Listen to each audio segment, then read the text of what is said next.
صاف دل عورت کی 5 نشانیاں۔ نبی اکرم صلی اللہ علیہ وسلم کا یہ فرمان ضرور سن لو۔ نبی اکرم صلی اللہ علیہ وسلم نے فرمایا، اچھے اور صاف دل انسان کے اندر یہ 5 نشانیاں ضرور ہوتی ہیں۔ بسم اللہ الرحمن الرحیم۔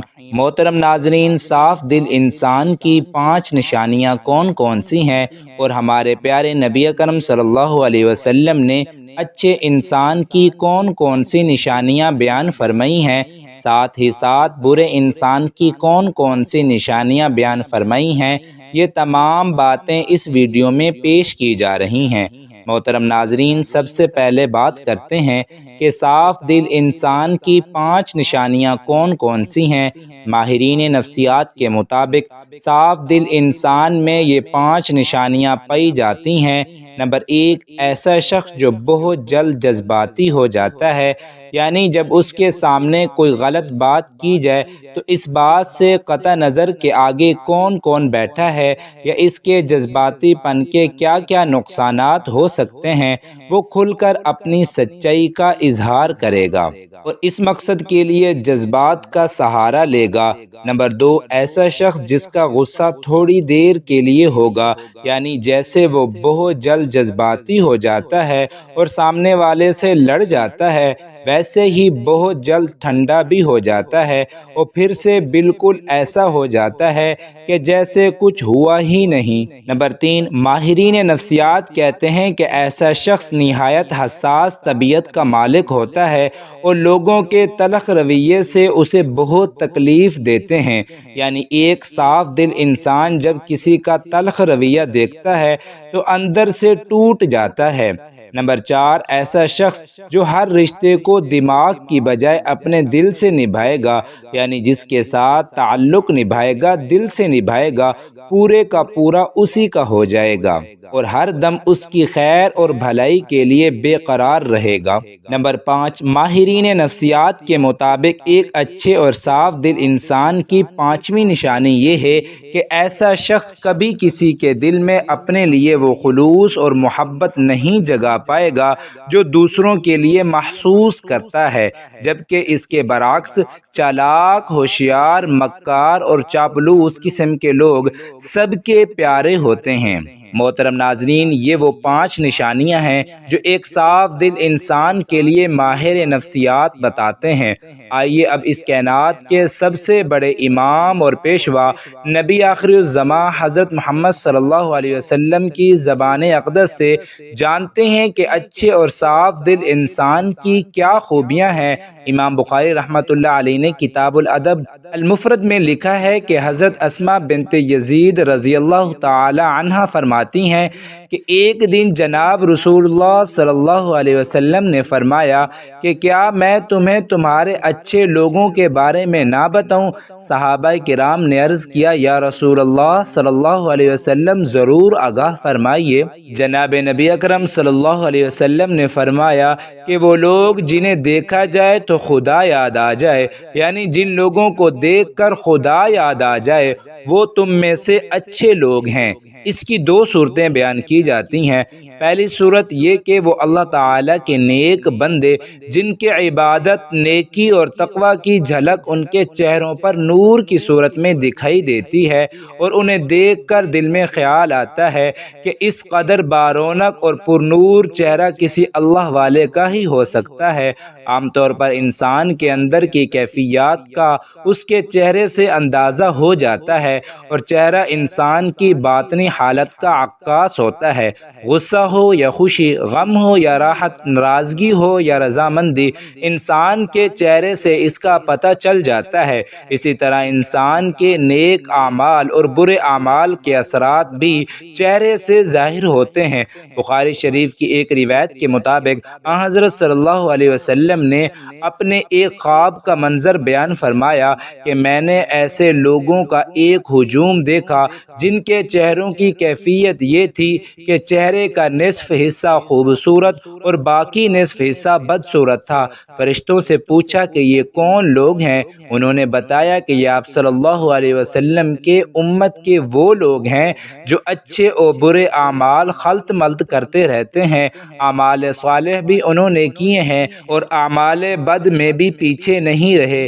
ان کے نیک اعمال ان کے چہرے پر حسن کی صورت میں نظر آ رہے ہیں اور برے اعمال چہروں پر بدصورتی کے طور پر نمایاں ہیں۔ اس لیے اللہ تبارک و تعالیٰ کے نیک اور مخلص بندوں کے چہروں پر ان کے خلوص اور نیک اعمال کا نور ہوتا ہے اور ان کے بارونق اور نورانی چہروں کو دیکھ کر خدا کی یاد تازہ ہو جاتی ہے۔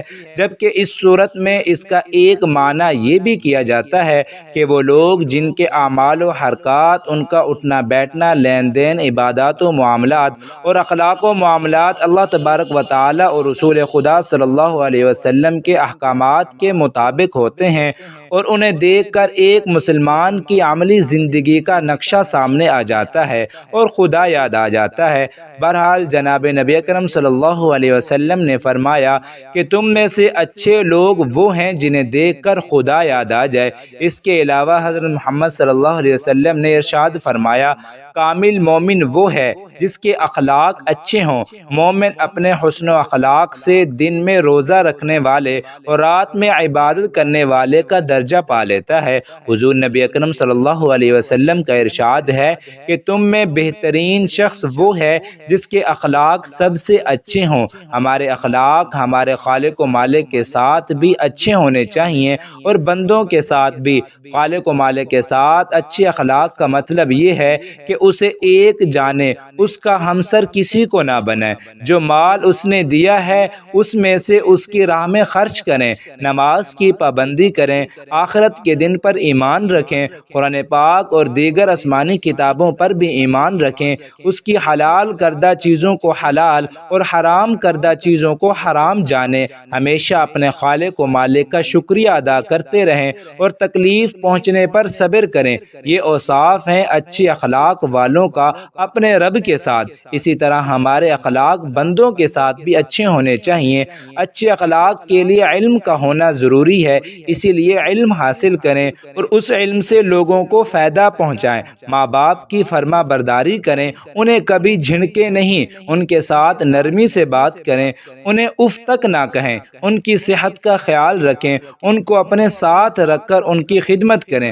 بندوں کے ساتھ اچھے اخلاق میں یہ بھی ہے کہ رشتہ داروں کے ساتھ صلح رحمی سے پیش آئیں، رشتوں کو نبھائیں، رشتوں کو جوڑیں۔ حضور نبی اکرم صلی اللہ علیہ وسلم کا ارشاد ہے کہ جو تمہیں محروم کرے تم اسے عطا کرو۔ ایک اور جگہ آپ صلی اللہ علیہ وسلم نے فرمایا کہ لمبی عمر چاہتے ہو تو اپنے رشتہ داروں کے ساتھ صلح رحمی کرو۔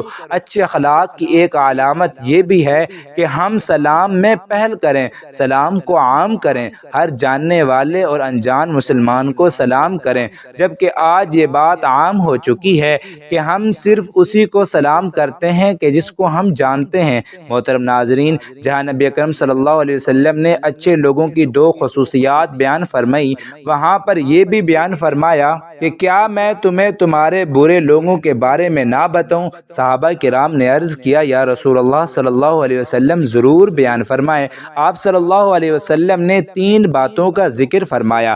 ایک یہ کہ چغلیاں کھانے والے، یعنی ایک دوسرے کی چغلی کرنے والے لوگ، چغلی کہتے ہیں ایک دوسرے کو خواہ مخواہ ان کی باتیں پہنچانے والے، ایک کی بات دوسرے کے آگے، دوسرے کی بات تیسرے کے آگے اور تیسرے کی بات چوتھے کے آگے۔ اس کا ہمارے ہاں عام طور پر رواج پایا جاتا ہے اور ہم میں سے بہت سے لوگوں کی یہ عادت بن گئی ہے کہ بلا وجہ لوگوں کو یہ بتاتے رہتے ہیں کہ فلاں تمہارے بارے میں یہ کہہ رہا تھا اور فلاں جگہ تمہارے بارے میں یہ باتیں ہو رہی تھی۔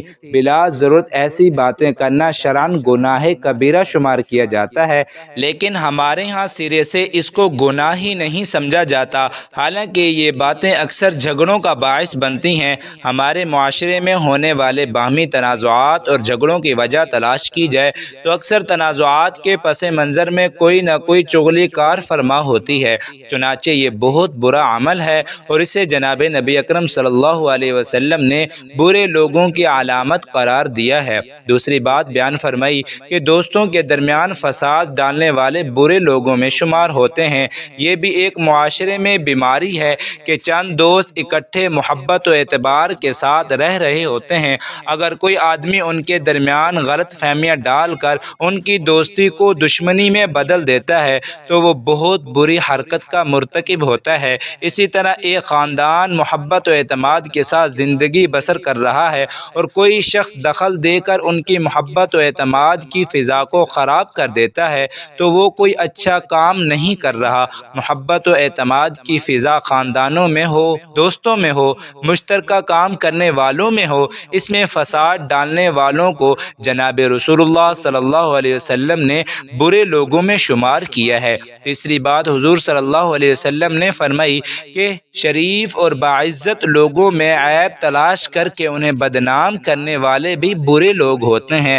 عیب اور کمزوری سے کوئی شخص پاک نہیں، لیکن اللہ تعالیٰ اپنے فضل و کرم کے ساتھ اکثر لوگوں کا پردہ رکھتے ہیں۔ اب ایک شخص عزت کے ساتھ زندگی بسر کر رہا ہے، لوگ اس کا احترام کرتے ہیں اور اسے اچھا آدمی سمجھتے ہیں، لیکن کوئی شخص بلا وجہ اس کی ٹوہ میں لگا رہتا ہے کہ اس کی کوئی کمزوری ہاتھ لگے تو اسے بدنام کروں، اس کا کوئی عیب میرے علم میں آئے تو اس کا پروپیگنڈا کر کے اس کی عزت کو خراب کروں۔ لوگوں کے عیب تلاش کرنے کے لیے ٹوہ میں رہنا، خاص طور پر معزز اور شریف لوگوں کی حالت کا تجسس کر کے ان کے عیب ڈھونڈنا اور پھر انہیں منتشر کر کے ان کی بدنامی اور بے عزتی کا باعث بنانا کوئی اچھی صفت نہیں ہے۔ آپ صلی اللہ علیہ وسلم نے ایسا مزاج رکھنے والوں کو برے لوگ قرار دیا۔ میں اپنے محترم ناظرین سے یہ عرض کرنا چاہتا ہوں کہ تینوں خرابیاں آج ہمارے درمیان موجود ہیں اور چونکہ ہم ان کے عادی ہو گئے ہیں اس لیے ہمیں یہ محسوس نہیں ہوتی اور ہم بلا تکلف یہ حرکتیں کرتے چلے جاتے ہیں۔ ہمیں جناب نبی اکرم صلی اللہ علیہ وسلم کے اس ارشاد گرامی کا بار بار مطالعہ کرنا چاہیے، اس پر غور کرنا چاہیے اور ہمیں اپنے معاملات اور مزاج و عادات پر بھی نظر ڈال کر اپنی کمزوریوں کو محسوس کرتے ہوئے اصلاح کرنے کی کوشش کرنی چاہیے۔ اللہ تبارک و تعالی سے دعا ہے کہ ہمیں ان بڑی بڑی معاشرتی برائیوں سے محفوظ فرمائے اور ہمیں ان لوگوں کے راستے پر چلنے کی توفیق عطا فرمائے جن کو نبی اکرم صلی اللہ علیہ وسلم نے اچھے لوگ قرار دیا ہے۔ اللہ تعالی ہمیں نیک اعمال کرنے کی توفیق عطا فرمائے۔ آمین ثم آمین۔